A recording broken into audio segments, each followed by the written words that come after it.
Damon, could you first of all just tell me how you heard about neurophysics? Yeah, I searched success stories for walking, and I saw the video, the 60-minute one with John Maclean, and then it took me about 2 or 3 days to figure out how he actually learned to walk, because they don't actually tell you. There's a picture of Ken in there, and he said, the trainer said something, do you want to walk? And he said, yeah. And he stood up and walked, but there was nothing else. So I finally found I think it was on his own website, there was a link for neurophysics and what he did. So that's where I found it. Just was looking for, instead of searching how to walk, because I always got these weird things, I was searching how to move my toe, and that guy said, yeah, I can move my toe, but he says 10 years later, it's all I can move is my toe. And I was like, oh, I don't want to know that. So I changed and just looked up how to walk and success stories, and it came out. Okay, a couple of steps backwards. Tell me what happened to you and why you're in this position. Yeah, I was riding a motorbike around a racetrack, and a guy in front of me fell, and then I literally drove over the top of him. Unfortunately, I came off a little worse. He broke a bunch of bones, but I happened to break my T5, and it compressed and pushed on the spinal column, and I had no pain anywhere, just a little sore in the back, but couldn't move from here down.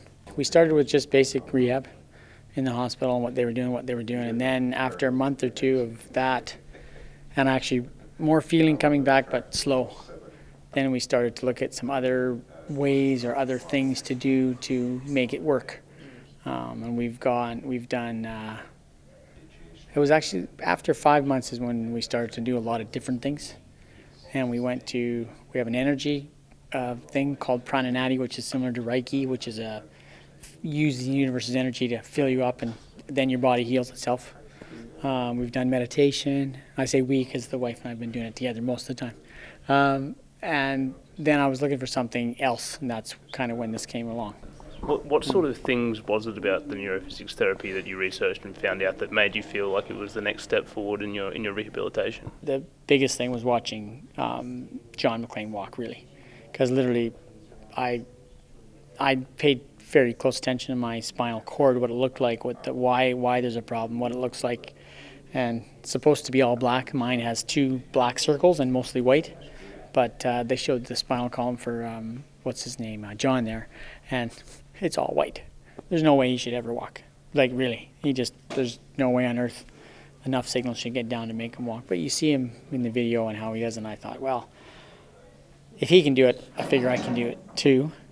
I'm not necessarily saying I'm going to get to the same level, but it's much nicer sort of a key to say, wow, if he can do it with that spinal column, then obviously something they're doing is right. And then I watched a lot of the videos to understand, many, to try to understand what it was and what they're doing, how it works. And I realized that it was similar in instance to what I believe is that it's just giving you tools. It's not fixing you.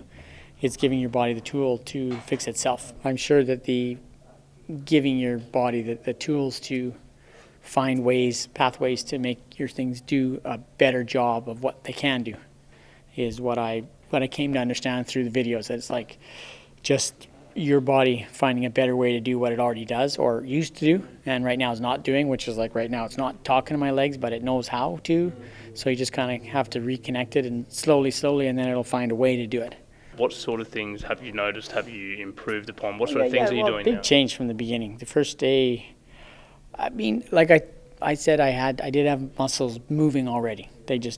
We were doing it a little bit with stretching and stuff. I could feel I could push here, I could pull here. But in coming here, the bigger changes were balance was one. Standing up, balancing, I was okay, but the other stuff, sitting down and on the machines, the balance was really bad, and that's gotten a lot better right away. We found the muscles that I knew I was pretty sure I could move. We found they moved maybe more than I thought. For some people watching these videos, it's very hard to understand what actually goes on inside neurophysics. How would you describe what they do here? Yeah, I think when I first looked at it, I kind of understood the idea, and my concept of the idea is the machines, the weight machines, they isolate a certain movement, which then allows your body to think of only that one specific thing.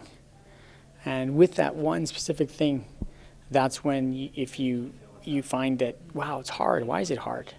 And it becomes really hard in spots. So it's hard here, but over here is easy. And when Ken explains it to you, he says, well, you see, if you take logic, your muscle, it should be easy the whole way through, necessarily, unless it's getting heavier. But basically, it should be almost the same, or it's hard and it gets easier one way or the other. But when there's these spots that are hard in the middle, they explain that that's the emotion, and then that's your head getting in the way. So I think that part is when the tremor can get involved, because it's hitting a part where, oh, it's hard.